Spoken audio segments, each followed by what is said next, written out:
오늘 우리에게 주시는 하나님 말씀은 에스겔 14장 1절부터 5절까지 말씀입니다. 시작. 이스라엘 장로 두어 사람이 나와 내 앞에 앉으니 여호와의 말씀이 내게 임하여 가라사대 인자야, 이 사람들이 자기 우상을 마음에 들이며 죄악에 거치는 것을 자기 앞에 두었으니 그들이 내게 묻기를 내가 조금인들 용납하랴. 그런즉 너는 그들에게 말하여 이르라. 나 주 여호와가 말하노라.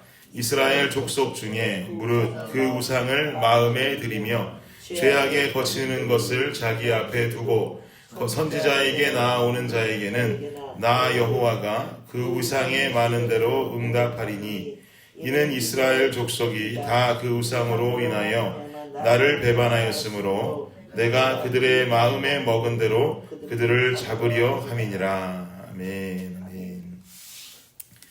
지난 이틀 동안 새벽 설교를 우리 정호범 집사님이 전해주셨습니다. 방학이 끝나가는데 아이들에게 그래도 방학 동안 좀 한편의 추억을 남겨주고자 이틀 동안 달라스를 좀 다녀왔습니다. 개척하고 저도 처음으로 아이들과 함께 어스틴을 떠나서 시간을 좀 보낼 수가 있었는데요. 제가 달라스에서 호범 집사님 설교를 온라인으로 이렇게 들어보니까 차분하고 은혜롭게 설교를 너무 잘하시더라고요. 그렇죠? 은혜로운 이틀 되셨을 것 같아요. 아직 신학교 수업도 안 받은 사람인데 어떻게 그렇게 공부를 잘해와서 설교를 잘하는지 개인적으로 앞으로 일주일에 한 번씩 호범 집사님이 설교해줘도 좋겠다라고 하는 생각을 좀 했습니다. 지금 이 설교를 호범 집사님이 온라인으로 들으면 깜짝 놀라겠죠. 그냥 제 바람이다 이 말입니다. 호범 집사님 도와주셔서 또 여러 성도님들께서 이해해 주셔서 아주 잘 다녀왔습니다. 오늘 새벽에 우리 블레싱하우스 문 열고 들어오는데 이 자리가 내 자리네 라고 하는 친근함과 친밀함이 느껴졌습니다. 오늘 본문을 보니까 2절에 말하기를 여호와의 말씀이 에스겔에게 임했다라는 거예요.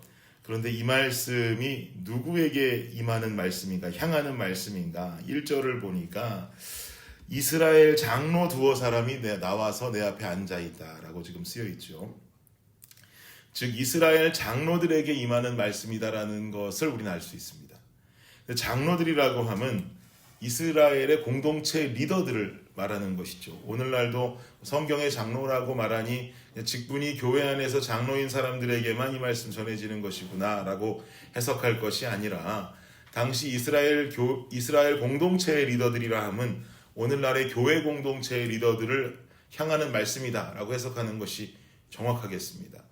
그런데 제가 늘 강조하기를 우리 블레싱 교회는 성도님들이 모두가 다 공동체의 리더로 세워지기를 원한다고 늘 강조드리고 있지요. 즉 오늘 이스라엘 장로들에게 임하는 이 말씀은 블레싱 교회를 건강한 공동체로 세워가야 하는 사명이 있는 우리 성도님들 모두가 순종하며 받는 하나님의 말씀이 될 수 있기를 예수 그리스도의 이름으로 축복합니다. 그러면 이스라엘 장로들에게 임하는 말씀의 내용은 뭔가? 3절을 한번 보십시오. 3절 시작. 인자야, 이 사람들이 자기 우상을 마음에 들이며 죄악에 거치는 것을 자기 앞에 두었으니 내게 묻기를 내가 조금인들 용납하랴. 아까 1절에 보니까 장로들이 에스겔 앞에 나와 있다 그랬는데 에스겔 앞에 장로들이 나와서 앉아 있다는 것은 겉으로는 어떤 모습이라는 거예요? 하나님의 가르침을 찾아서 하나님을 만나기 위해서 에스겔을 찾아 나온 모습으로 보여집니다.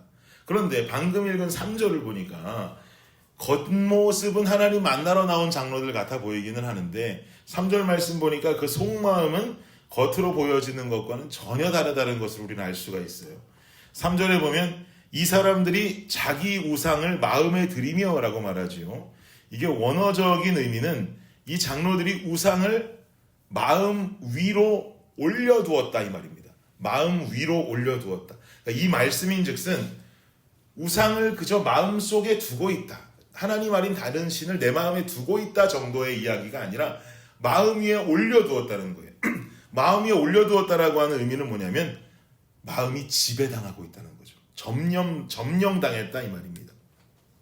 우상을 보통 섬기는 게 아니에요. 마음 가운데 그 우상을 두고만 있는 것이 아니라 그 우상에게 완전히 점령당하고 지배당하는 삶을 이 사람들이 살고 있다는 거예요.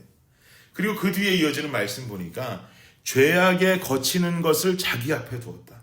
죄악에 거치는 것. 이게 즉 죄악이라고 하는 걸림돌을 그 사람들 앞에 두었다는 말이죠. 이 말이 무슨 말이겠어요?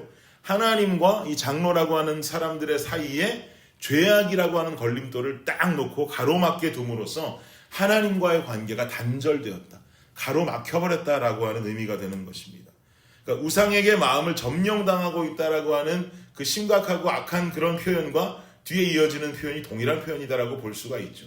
죄악의 걸림돌이 하나님과 인간의 관계를 단절시키고 있다.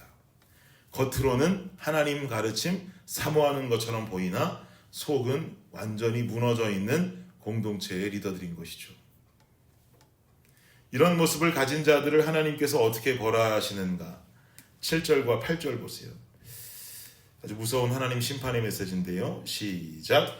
이스라엘 족속과 이스라엘 가운데 우거하는 외인 중에 물은 나를 떠나고 자기 우상을 마음에 들이며 죄악에 거치는 것을 자기 앞에 두고 내게 묻고자 하여 선지자에게 나아오는 자에게는 나 여호와가 친히 응답하여 그 사람을 대적하여 그들로 놀라움과 감개와 속담거리가 되게 하여 내 백성 가운데서 끊으리니 너희가 나를 여호와인 줄 알리라. 무서운 말씀이죠.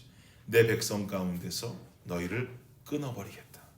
공동체 리더가 됐든 뭐가 됐든 내 사랑하는 백성 사이에 너희들을 끊어버리겠다. 도무지 내가 너희를 알지 못한다는 말씀과 같이 내가 너희를 끊어버리겠다. 사랑하는 여러분, 하나님보다 더 귀중하게 여기는 우상을 두며 살아가는 삶, 죄된 모습을 버리지 못하고 그대로 죄악 가운데 살아가는 삶을 향한 하나님의 마음과 메시지는 명확합니다. 내 백성 가운데서 끊어버리겠다. 하나님의 말씀 속에는 그 죄악을 향한 어떤 시대상을 반영하지 않습니다. 하나님 말씀 속에는 죄악을 향한 당시의 문화, 성도의 현실을 반영하지 않습니다. 우리는 성경 속에 나오는 시대와 우리가 살아가는 오늘을 비교하기 때문에 대단히 옛날 옛적의 이야기와 엄청난 현대를 비교하며 살아가는 것 같이 보이지만 실상 성경 속에 흘러가는 성경 속의 역사도 흐름과 변화는 그 안에서 분명히 있었고 성장도 있었고 그 속에서도 세상은 많은 성장의 역사를 성경 안에서도 이루어가고 있습니다. 제가 말씀드리고자 하는 골자는 우리가 죄악된 삶을 살아가는 것에 대해서 발전되어진 오늘의 현실과 오늘의 문화와 오늘의 시대상을 반영하지만 이러한 변화와 현실과 문화와 시대상을 반영하는 것은 당시에 변화되는 시대 속에서도 적용하려면 적용해야 되는 부분이 된다는 거예요. 그 성경의 역사 속에도 흐름과 성장은 있었다라고 하는 거죠. 그럼에도 불구하고 우리 주님의 메시지는 성경 안에서 죄를 향해서 우상을 향해서 전달되는 메시지는 변함이 없고 명확합니다. 단호해요. 내 백성에게서 끊어버리겠다. 오늘날에도 많은 크리스천들은 하나님께서 죄악이라고 알려주신 것들에 대해 오늘날의 시대상과 오늘날의 문화와 오늘날의 현실을 많이 반영합니다. 정작 주님은 타협이 없으신데 성도가 그 말씀을 해석할 때 타협해요. 그러니 신앙생활이 미적지근해지는 것이죠. 이 정도만 돼도 잘하고 있다고 내가 나 자신을 평가하게 됩니다. 여러분께 권면드립니다. 주님이 그렇지 않다 하신 것을 그렇다고 해석하지 마십시오. 주님이 그렇다고 하신 것을 그렇지 않다고 해석하지 마십시오. 블레싱 교회 리더 되시는 성도 여러분, 오늘 우리에게 전해지는 이 말씀을 우리는 순종하기를 원합니다. 우리가 스스로 해석해서 타협하는 것 아니에요. 그 말씀이 이전에 전해진 말씀이고 오늘을 사는 나는 이런 시대상을 살아가고 있고 오늘을 살아가는 나는 이런 문화 속에 살아가고 있고 오늘을 살아가는 나는 이러한 어떤 세상의 환경 속에 살아가고 있으니 이 말씀은 요즘은 이렇게 해석해야 되는 거예요.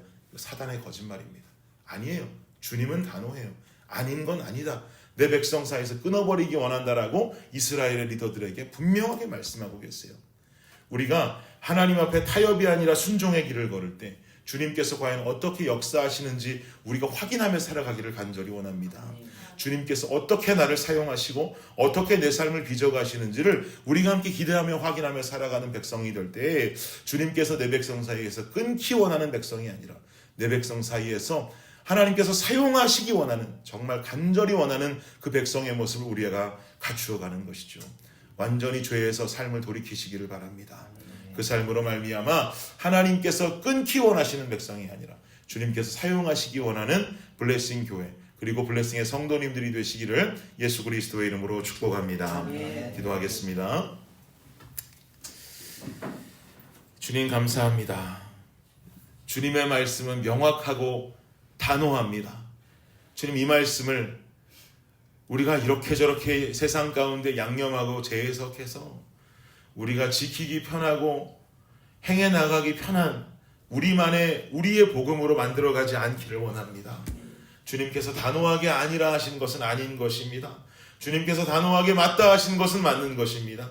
우리가 성경을 기준 삼아 오늘을 살아가매 아버지 하나님 그 말씀을 오늘날로 그대로 적용하여서 정말 이렇게 하나님 믿는 것이 힘들다 할지라도 이것이 길이요 진리요 생명 되신 하나님 원하시는 길이시니 내가 그대로 따르길 원합니다 라고 성령 의지하며 살아가는 우리 모두가 되게 하여 주시옵소서. 그리고 때로는 바보 같을지라도 그 바보 같음이 주님 사랑받는 길이오니 주님 그 바보 같은 길 속에 하나님 의지하며 주님 순종하며 걸어가는 우리 모두가 될 수 있도록 주님 역사하여 주시옵소서. 감사합니다. 이 모든 말씀 예수님의 이름으로 기도드립니다. 아멘.